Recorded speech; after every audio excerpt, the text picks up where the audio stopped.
Olá, eu sou Rodrigo Durão, esse é o BDF Entrevista. Hoje o assunto é Mercosul, o bloco sul-americano que completa 35 anos nesse 26 de março. O nosso convidado de hoje é Roberto Goulart, professor de Relações Internacionais da Universidade de Brasília e especialista no assunto. Roberto, prazer estar falando com você. Muito obrigado por estar falando aqui com o Brasil de Fato. Olá, Rodrigo. Um prazer falar com você e toda a sua audiência. Professor, eu começo te perguntando, se a gente fizer um exercício de imaginação, voltar no tempo, nesses 35 anos, para aquele longínquo 26 de março de 1991, em plena era Collor, se a gente pensar no que foi pensado quando se criou o Mercosul, qual era a ideia original, e comparar com o que a gente tem hoje, quais as semelhanças, quais as diferenças entre o que foi pensado e a realidade que a gente tem? Rodrigo, em 1991, a conjuntura internacional era marcada pela transição, né, do fim da Guerra Fria e pela construção, digamos assim, de uma nova, os primeiros primeiro esboço de uma ordem internacional. E os acordos regionais, que eles existem do final da Segunda Guerra, pelo menos, eles passaram a ser considerados uma tendência no começo dos anos 90. Então, nós temos acordos regionais em todas, né, as partes do mundo. O Mercosul vivia uma situação ainda mais específica, porque nós estamos ainda completando, digamos assim, um processo de redemocratização. Então, em 1989, né, nós tivemos a eleição do Fernando Collor no Brasil, o Menem foi eleito na Argentina, nós tínhamos a transição aí no Paraguai, né, de uma ditadura que começou, estava lá no poder desde 1955. Então, esses quatro países do ponto de vista econômico, quando a gente olha para a dívida externa deles, eles estavam numa situação é, muito, digamos assim, nem só complicada, mas eles estavam numa situação muito crítica. A inflação do Brasil no ano de 1990 era mais de 2.000%. Na Argentina, um pouco mais de 3.000%. Então, tudo levava a crer que a associação entre quatro países, Brasil, Argentina, Paraguai e Uruguai, e com as contas todas desorganizadas desses países, né, que ela enfrentaria muita dificuldade para lograr êxito. Mas mesmo com toda essa adversidade, em 26 de março, né, de 1991, na capital do Paraguai, em Assunção, foi firmado o acordo, né, que deu início, de fato, ao Mercosul. Depois, aí houve um processo, né, de negociação ainda, né, após a assinatura do tratado, que foi em dezembro de 1994, que foi o Tratado de Ouro Preto, que daí dotou o Mercosul de uma personalidade jurídica internacional. E a situação de 91 para 94, ela já tinha avançado, né, melhorado, digamos assim, é, no Brasil, um pouco mais na Argentina, e em 1º de janeiro de 95 o Mercosul entrou em vigor, né? Foi também quando começou no Brasil o mandato do Fernando Henrique Cardoso. Então, a primeira década, entre 95 e 2005, o Mercosul, né, avançou bastante, porque o comércio entre os quatro países aumentou, então o chamado índice, né, de interdependência, seja econômica, entre esses quatro países melhorou bastante, e isso coincidiu também com a queda da inflação, né, para patamares bem baixos nos quatro países. Então, os países eles puderam voltar a se planejar, né? Porque com a inflação muito alta, acima de 2.000%, como foi no ano de 1990, é muito difícil, é claro, um país conseguir se planejar para o médio prazo, para o longo prazo, quase nada, mas para o médio prazo. Então, a partir de 95, o Mercosul vai, né, ganhar fôlego, né, com é, a conjuntura econômica nos quatro países tendendo, né, para uma estabilização, né, estabilização econômica. Isso favoreceu muito o Mercosul. Dá para fazer um balanço, ou melhor, qual o balanço que o senhor faz como especialista no assunto desses 35 anos? O Mercosul cumpriu as expectativas, está cumprindo, ficou aquém? Como é que se avalia? O balanço é positivo, porque são quatro economias dependentes, e quando eu me refiro a dependentes, a gente tem que ver que as 1.000 maiores empresas das 1.000 maiores empresas que atuam, né, sobretudo no Brasil, que é a maior das quatro economias, a Argentina, né, vive atualmente uma crise econômica profunda, né? É, nós temos que boa parte do investimento é feito por empresas que estão fora da região, ou seja, chamadas multinacionais, em alguns casos transnacionais. Então, o Mercosul, nessas quase 4 décadas de vida, Rodrigo, o balanço é positivo, porque atraiu mais investimento externo direto, aumentou o comércio entre os quatro países. Vale lembrar que a Venezuela é o quinto membro, mas está suspenso desde 2016, e mais recentemente a Bolívia se integrou ao Mercosul. E o Mercosul também, ele tem parceiros associados, então todos os países da América do Sul, que não estão, é claro, no Mercosul como membro pleno, eles são parceiros associados. E isso é importante porque o Mercosul ele foi conformando, né, um espaço, né, geoeconômico que atraiu também a atenção de outros acordos regionais, como, por exemplo, da União Europeia. Então, em 1999, teve início uma negociação entre o Mercosul e a União Europeia, e que, recentemente, depois de um quarto de século, né, também tivemos crises econômicas, como a de 2008, tivemos, enfim, crises em países do Mercosul, no Brasil, na Argentina, também a União Europeia postergou também, né, enfim, o avanço nas tratativas do acordo. Mas o importante é que o Mercosul ele segue fazendo também acordos extra-regionais, ou seja, o Mercosul, juridicamente, ele foi fundado sobre as bases da ALAD, né, Associação Latino-Americana, né, de Desenvolvimento e Integração, de 1980. Então, todos os 12 países que são signatários da ALAD, eles podem pedir o ingresso no Mercosul. E aqueles, fora esses 12 países, aí eles são tratados como extra-bloco. E o Mercosul, então, entabulou negociações com a Índia, com Singapura, tem entabular negociações com o Canadá. Então, o Mercosul também ele procurou, né, enfim, novos espaços, né, para enviar, é claro, enviar, vender seus produtos e também fortalecer a relação, por exemplo, com a ASEAN, né, Associação das Nações Sudeste Asiático. Então, nesses 35 anos, também incluiria nesse balanço positivo o fato de que o Mercosul tem um acordo sobre democracia. Então, nós vimos em 2012, né, com uma tentativa de golpe de Estado no Paraguai contra Fernando Lugo, foi ativada a cláusula democrática do Mercosul. Então, importante também. O Mercosul também teve avanços na área social, na integração da Previdência Social. Ainda não avançou muito no reconhecimento de diplomas, ou seja, do ensino superior. Então, um brasileiro que vai trabalhar na Argentina, vice-versa, né? Argentinos que vêm para cá, ou vai para o Paraguai, para o Uruguai e agora a Bolívia também. Então precisamos avançar mais ainda na integração da ciência e tecnologia, na integração dos mercados de trabalho. Quando eu digo integração do mercado de trabalho, ou seja, o reconhecimento, né, mútuo dos diplomas e, portanto, a possibilidade do Mercosul também seguir, enfim, para outras áreas, como, por exemplo, cooperação energética, né, a cooperação agora na área da inteligência artificial, a cooperação de provimento de internet, ou seja, desenvolver, né, uma rede própria, dado, né, a espionagem no mundo, toda a insegurança no ciberespaço.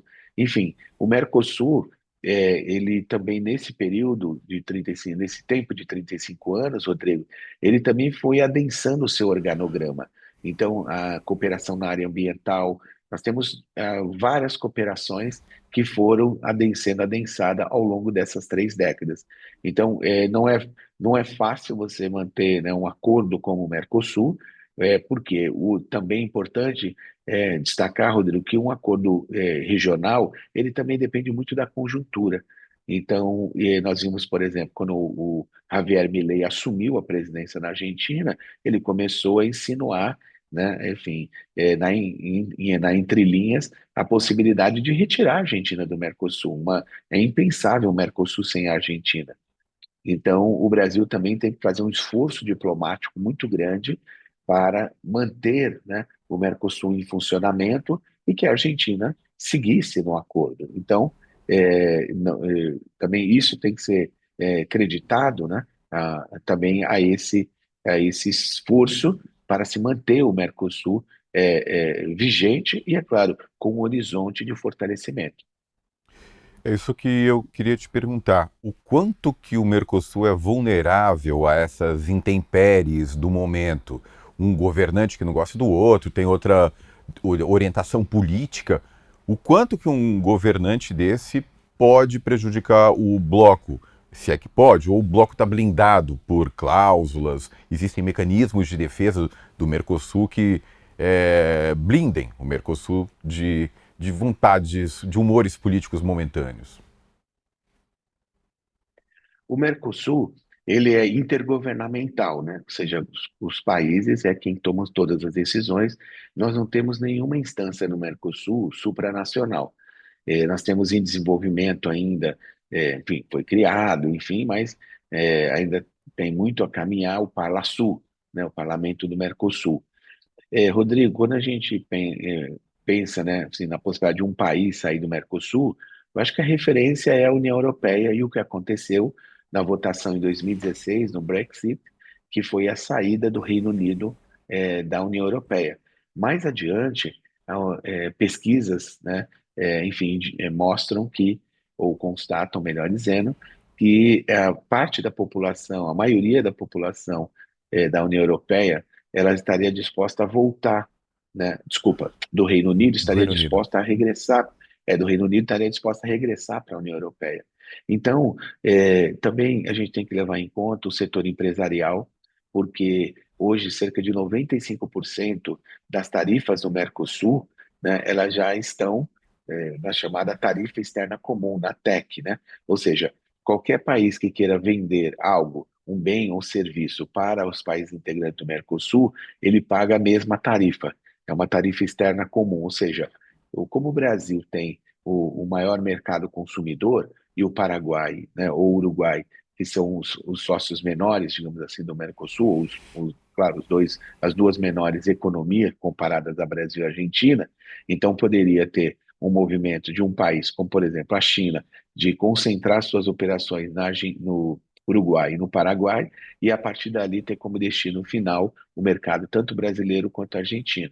Então, a tarifa externa comum é o primeiro ponto, né, na sua questão, que, assim, que é, entre aspas, uma blindagem, que não chega a ser, né, uma blindagem, mas é de uma proteção também, tanto do Brasil quanto da Argentina. E isso não foi fácil também conquistar no processo, assegurar isso no processo negociador, né, do Mercosul entre 91 e 94, mas ela está em vigor. Depois, no ano 2000, nós temos uma decisão, né, do Conselho do Mercosul, que é a decisão 32, né, aí por conta do ano 2000, 3200, que é a obrigatoriedade de se negociar em conjunto. E isso tem sido questionado, né, pelo Uruguai nos últimos anos, mais recentemente pelo governo Milei, inclusive, né, está entabulando negociações com os Estados Unidos de um acordo de livre comércio. Então, o país ele pode assim, denunciar um tratado, ou seja, ele pode sair do tratado. Mas hoje, com 35 anos, já enraizou bem o Mercosul. Então, para você retirar o Mercosul, um país, melhor dizendo, sair do Mercosul, ele também tem que mudar todo, né, o seu sistema alfandegário, todas as transações, né? Então, o que a Inglaterra quis fazer era, olha, eu saio da União Europeia, mas eu continuo tendo um acesso privilegiado ao mercado de vocês. Isso não ocorreu. Então, a Argentina, ela tem no Brasil hoje um dos seus principais destinos, né, das suas exportações. Então, se a Argentina resolve sair, o Brasil também vai voltar a dar um tratamento para ela pré-Mercosul. Então, isso os empresários argentinos do setor lácteo, né, do setor alimentício, enfim, vai haver uma pressão muito grande, porque uma coisa é politicamente o Milei dar declarações ou, né, altas autoridades argentinas dizendo, olha, o Mercosul não é mais vantajoso para nós, o Mercosul, né, enfim, nós precisamos buscar novas formas, né, de associação, o Mercosul precisa ser revisitado, né? Ou ele precisa ser, enfim, modificado, melhor dizendo, que seria ele deixar de ser um mercado comum e passar a ser apenas uma zona de livre comércio. Isso o Brasil descarta. Então, pode sim haver essa possibilidade, mas ao mesmo tempo é isso, os empresários, enfim, os outros setores, setor financeiro, setor industrial, né, o comércio, enfim, a agricultura, tendem a resistir também. Fora o lado econômico, que você falou bastante, alfândega, vários intercâmbios comerciais, para o cidadão comum, o cidadão de Brasil, da Argentina, Uruguai, ah, o que, que pode o que, que esse cidadão pode esperar para os próximos anos em termos dessa maior integração? O quanto que você falou de uniformizar, de reconhecimento de diploma para o cidadão poder, um profissional poder trabalhar em outro país, né? Ter reconhecida a sua formação, o quanto que isso está andando ou não está, e quais outros exemplos que você poderia dar que a gente possivelmente vai ver nos próximos anos, além das placas de carro em comum, ou quais outras novidades que a gente pode esperar? Rodrigo, sem dúvida, quando os governos eles têm uma agenda pró-Mercosul, claro que tende a avançar o acordo, né? Aprofundar e também explorar novas dimensões desse acordo, como, por exemplo, a dimensão social. Você já destacou, né?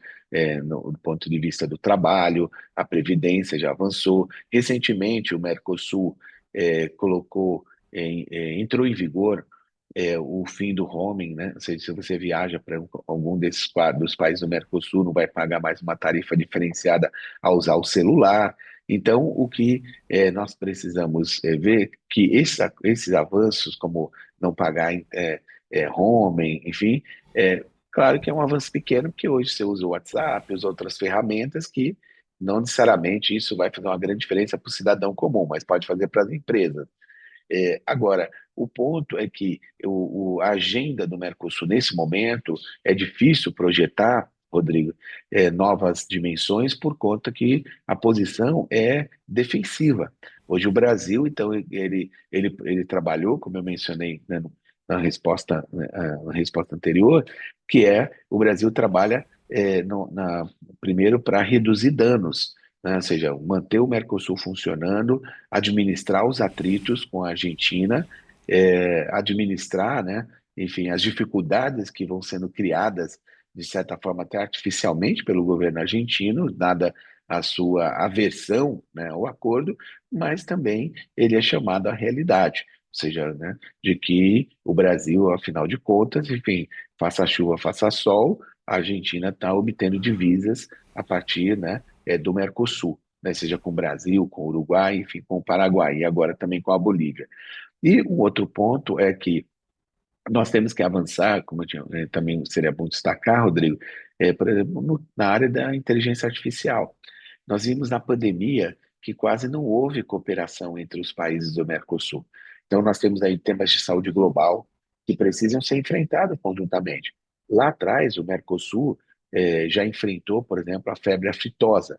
Então, no Paraguai, o Brasil é um território livre de febre aftosa, e mais houve, né, na região do Mato Grosso, ali na fronteira com o Paraguai, em uma região específica do Paraguai, enfim, surto de febre aftosa, e o Brasil forneceu as vacinas, forneceu apoio técnico, enfim, trabalharam em conjunto. Então, em relação ao tema de saúde global, nós estamos com a agenda pendente. Nós temos que trabalhar com a produção de vacinas, integrar, né, cadeias produtivas na área, claro, não só na área de automóveis, enfim, áreas mais convencionais, mas também explorar novos espaços. Então, nós temos, por exemplo, um acordo das universidades, né, o chamado Grupo de Montevidéu, também importante o intercâmbio científico, tecnológico entre os países do Mercosul. E nós estamos vendo que na Argentina o subfinanciamento, até o cancelamento do financiamento pelo governo Milei para o ensino superior, para o Sistema Nacional de Ciência e Tecnologia argentino, está debilitando muito, né, a posição argentina, que é um país que tem uma posição importante na produção de conhecimento. E um ponto que avançou bastante é o turismo, né, Rodrigo? Então, quando a Argentina estava mais favorável ao turista brasileiro, os visitantes de Buenos Aires, um terço, né, enfim, ao longo de um ano, um terço partiam do Brasil. Então, empresas aéreas, enfim, o setor hoteleiro, né? Enfim, todo restaurantes, por aí vai, setor de serviço como um todo muito beneficiado. Então, um destino muito procurado pelos brasileiros. Agora, à medida que, enfim, a relação se inverteu, então o Brasil tem recebido mais turistas argentinos, mas não na mesma quantidade de brasileiros que iam para lá. E também o setor do turismo, ele é importante porque ele aproxima mais os países também. As pessoas vão conhecendo melhor, né? Tem que ter também incentivos, né?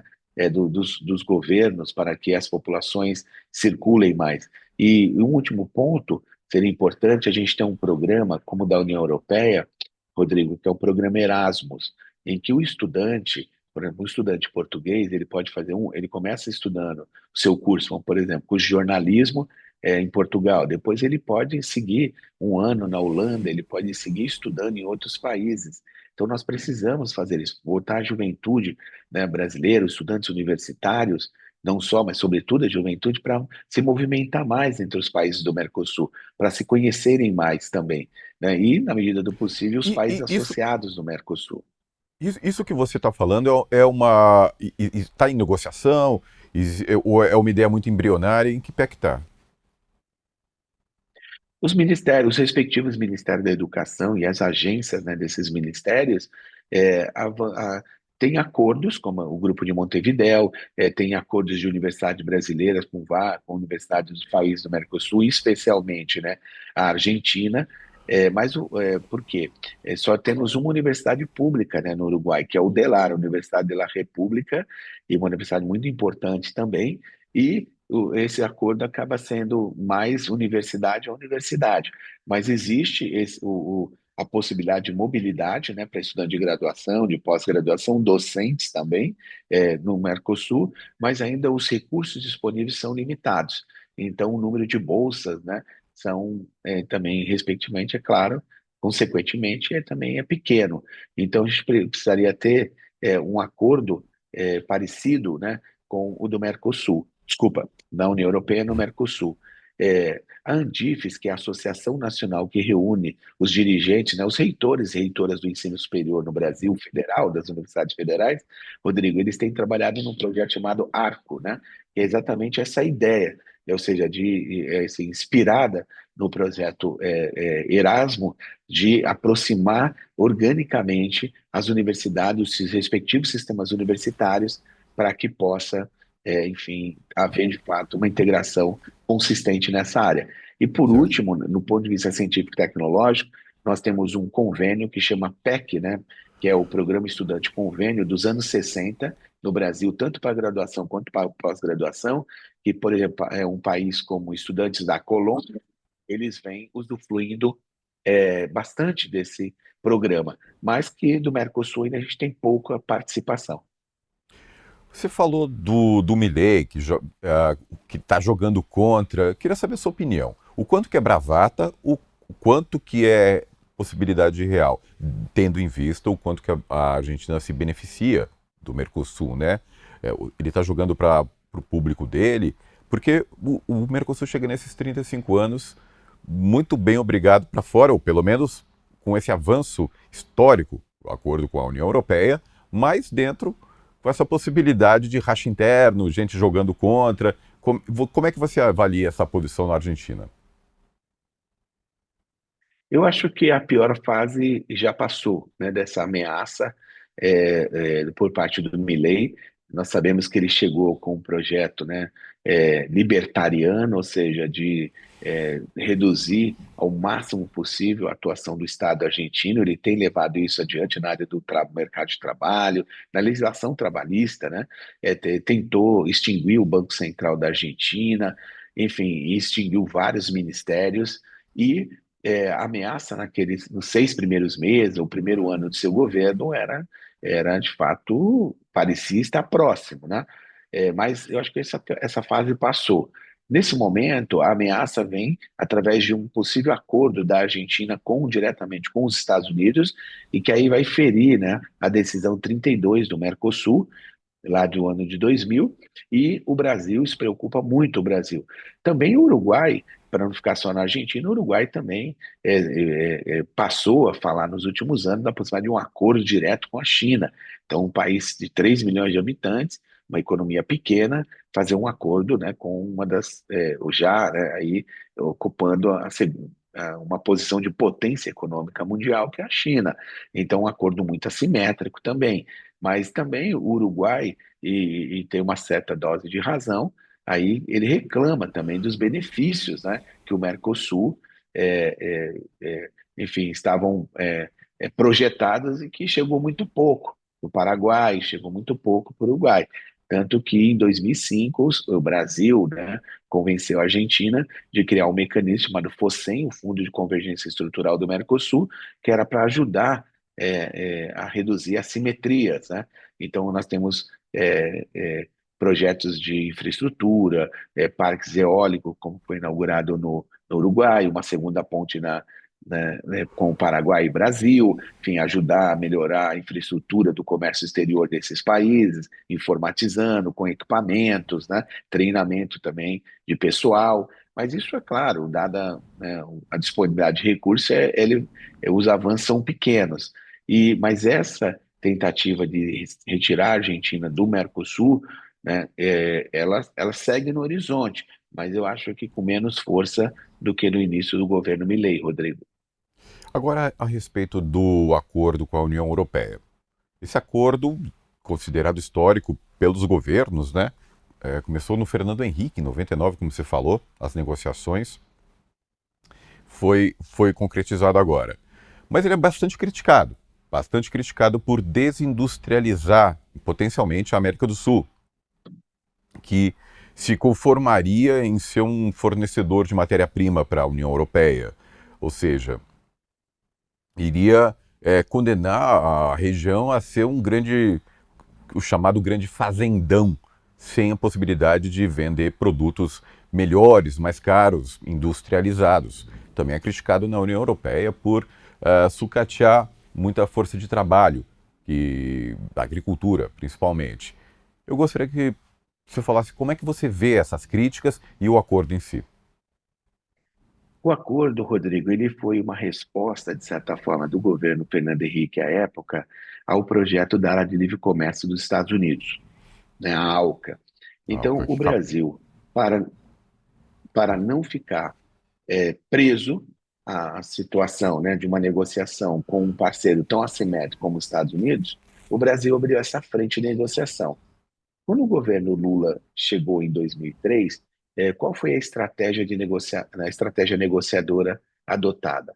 Ela vinculou um avanço na ALCA e um avanço na União Europeia às negociações na Organização Mundial do Comércio. Então, naquele momento, né, o ministro das Relações Exteriores, Celso Amorim, enfim, ao adotar essa estratégia, ele disse: olha, primeiro vamos resolver na OMC, uma vez resolvido a OMC, aí que está na rodada Doha, né, naquele momento, e depois 2016 praticamente naufragou, o Brasil então condicionou todas as negociações à negociação com os resultados na Organização Mundial do Comércio.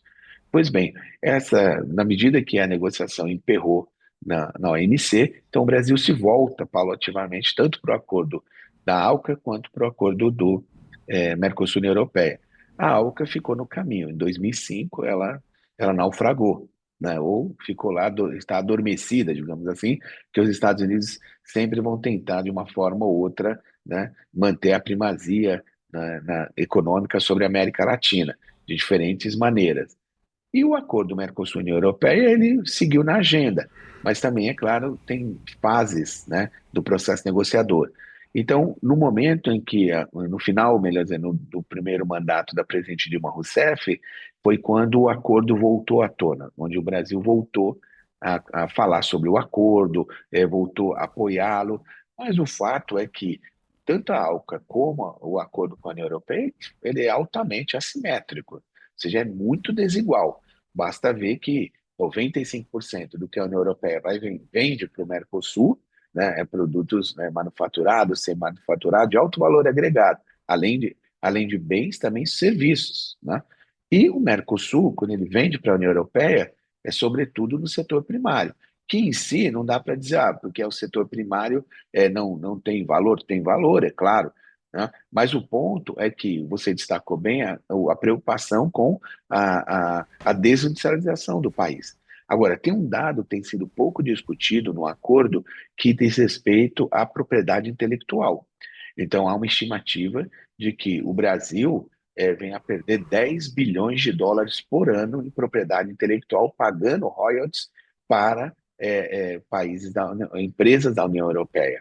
Então, essa área de alta tecnologia, onde é muito desigual, né? Então, Como que isso o acontece? Brasil, Por que acontece o Brasil ter que pagar esses 10 bilhões de dólares?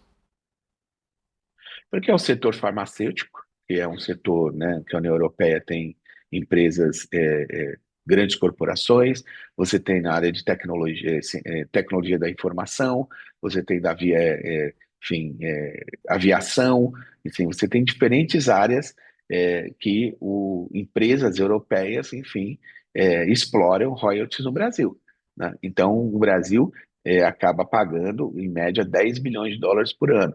Então, o desenvolvimento tecnológico ele é fundamental, claro, né? O Brasil hoje é o 13º país em produção de conhecimento indexado no mundo, né?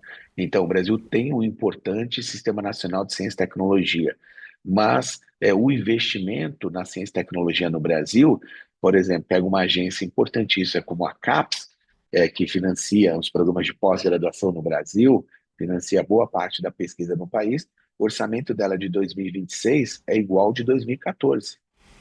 É Então, o sucateado. número de Mas, bolsas não professor, aumenta, né? deixa eu te perguntar, essa cifra que você falou tende a aumentar com a concretização do acordo, sendo colocado em vigor? Esses 10 bilhões tendem a aumentar, o prejuízo sul-americano tende a ser maior ainda? Ele tende, ou seja, só de manter já é uma desvantagem muito grande, mas tem que ter uma estratégia, né, para, claro, ir trabalhar no médio e longo prazo para reduzi-lo. Isso é importante, claro. O Brasil não vai, também não tem como abrir mão de imediato, né? É uma constatação, né, não é apenas uma constatação de forma resignada, mas que precisa pensar sobre esses números, porque no passado, Rodrigo, o Brasil ele também desenvolveu tecnologias, segue desenvolvendo, que acabam poupando muitos recursos para o país. O Instituto Butantan é um exemplo disso, né? A Embrapa é outro exemplo. Então, a gente tem, a Embraer também. Então, a gente tem, sim, conhecimento, tem possibilidades de, enfim, reduzir essa dependência. Agora, o investimento em ciência e tecnologia ele é fundamental, né, porque é preciso também que explorar novas áreas, né, do conhecimento e que isso reverta, né, no médio e longo prazo para o país, também em soberania tecnológica, mas também em poupar recursos, recursos que vão ser e devem ser reinvestidos na própria, enfim, no financiamento de novas tecnologias. Então, e nesse ponto, Rodrigo, ainda né, no acordo é assimétrico, é importante destacar que quando o acordo começou em 1999, a União Europeia tinha uma presença na balança comercial brasileira maior. E quando começou o acordo em 99, quanto que a China respondia do comércio brasileiro do Mercosul? Menos de 1%. Passado 20 anos, o que nós temos? A China é a principal parceira comercial do Brasil, já é a principal parceira comercial da Argentina, e onde ela não é a primeira parceira comercial do país da América do Sul, ela é a segunda. Então, o único país na América do Sul assim, que a China não tem uma posição nem primeira, segundo posição, ocupa a primeira, segunda posição, é no Equador. Então, o ponto é que a China, a emergência da China também, ela embaralhou um pouco. Tanto que a União Europeia tem algumas medidas bem restritivas contra a China, até de aquisição de determinadas empresas, determinados setores, né, industriais, por exemplo, na Alemanha. Mas a Alemanha quer comprar empresas no Brasil sem nenhuma trava, né? Então, o mercado dela ela protege, mas o dos outros tem que estar sempre aberto. Então, o acordo Mercosul-União Europeia, ele é um acordo importante do ponto de vista comercial, mas não podemos ignorar a assimetria, que é muito grande, a dependência também pode ser aprofundada. Agora, na dinâmica, né, enfim, do funcionamento do acordo, que o Brasil também, assim como a Argentina, enfim, muito mais difícil no curto prazo, mas o Brasil tem que buscar também sofisticar o seu parque industrial, desenvolver também, seguir investindo em ciência e tecnologia, e as empresas também, para poder ocupar, ver o que o acordo permite, né, de explorar novos espaços no mercado europeu. O Brasil, como você falou, vai pagar um monte de direito autoral, de patente para a União Europeia, já paga. Vai pagar mais, provavelmente. O Brasil vai ser um grande fornecedor de matéria-prima para a Europa. Um acordo assimétrico. Tem algum lado bom nesse acordo, na sua opinião? O, o- Também tem um lado que mostra que o Mercosul, só o fato da União Europeia ter insistido na negociação, também mostra que o Mercosul segue atrativo. E assim, e o Mercosul também é um instrumento, né, de política internacional dos seus países, especialmente o Brasil, que é apostar, trabalhar pela multipolaridade. Então, o Mercosul também, ele, como eu mencionei no momento, um pouco atrás, Rodrigo, se aproximando da ASEAN, tratando de um acordo com o Canadá, acordos com a Índia, né, Coreia do Sul, ou seja, o Brasil vai abrindo, né, junto com o Mercosul, outros espaços, porque abrir espaço no comércio internacional também não é fácil. Né? Nós vimos com o tarifaço imposto pelo Donald Trump ao Brasil. Então, o Brasil disse: olha, como é que eu compenso em outros mercados parte da perda, né, enfim, decorrentes das sanções dos Estados Unidos? São sanções contra o Brasil, né, o tarifaço, não é apenas, enfim, uma medida de política comercial pontual. E o Brasil, então, precisa ir se trabalhar no médio e longo prazo e seguir o que o Brasil tem feito nos últimos 30 anos, que é diversificar os mercados. Agora, a União Europeia, o Brasil sabe, o Brasil tem consciência de que é um acordo assimétrico mas que pode, enfim, desenvolver, quem sabe as empresas, algumas empresas brasileiras, conseguir, né, enfim, desenvolver com empresas europeias, por exemplo, novas tecnologias, ou, enfim, se complementarem economicamente. Isso é uma possibilidade. Vale lembrar que no início do governo Lula, né, em 2023, numa entrevista, o assessor, né, do presidente, o embaixador Celso Amorim, que conhece bem essa negociação, conhece a fundo, ele chegou a classificar até o acordo como neocolonial, né, naquele Eu momento. lembro Então, ou seja, disso. então, o acordo que foi assinado não é o acordo que foi herdado do governo Bolsonaro. O Brasil também, enfim, protegeu certos setores, é importante destacar, e também havia uma pressão do empresariado brasileiro. E o maior impulso para o acordo veio exatamente da área do setor que era mais, o setor que colocava mais obstáculos, que era o agronegócio. E quando o agronegócio diz: não, podemos ir, vamos em frente, aí então o acordo ganhou mais apoio no Congresso. A gente viu, inclusive, que o acordo foi aprovado simbolicamente. Então, assim, o peso que a União Europeia tem hoje na economia brasileira do Mercosul é muito menor do que tinha em 1999. E também vale lembrar que o acordo que foi assinado não é o acordo que foi herdado do governo anterior.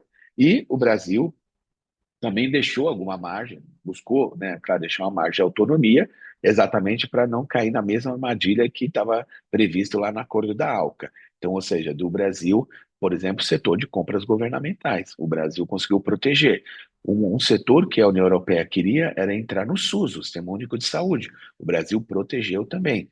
Então, da forma que estava o acordo, assim, debilitava e muito, né, certos setores no Brasil, como eu mencionei, setor da saúde, que é fundamental hoje, das tecnologias, enfim, cada vez mais procedimentos mais caros, equipamentos, e o Brasil conseguiu proteger. Então, e também o acordo, nós estamos vendo a resistência, né, Rodrigo? Eu não comentei no ponto anterior, me permita bem rapidinho falar sobre a parte da agricultura. A agricultura na União Europeia, por conta da guerra, a Segunda Guerra Mundial, é claro, a segurança alimentar, foi criada nos anos 50 a PAC, a Política Agrícola Comum.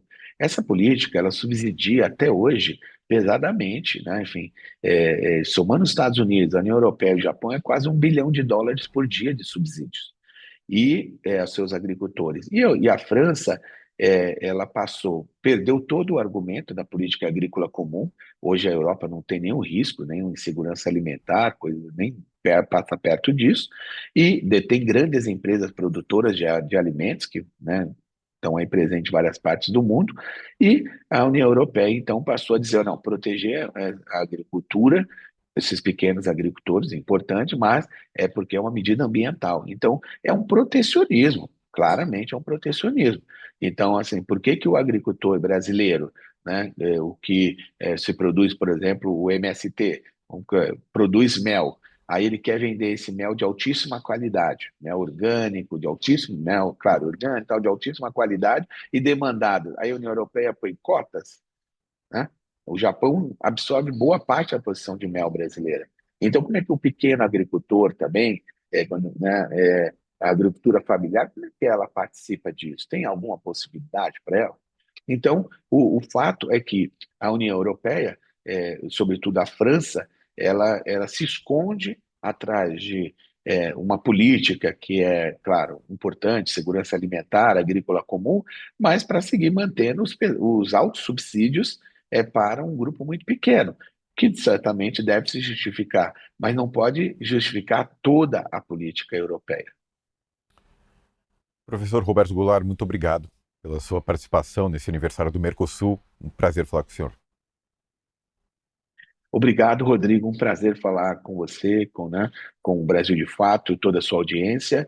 E também, né, desejo que o Mercosul consiga, né, no médio prazo, equacionar bem as suas dificuldades e que ele se fortaleça e que também se torne, né, cada vez mais, ou melhor, né, e, enfim, caminhe cada vez mais na integração dos povos da América do Sul, quiçá, né, dos povos da América Latina.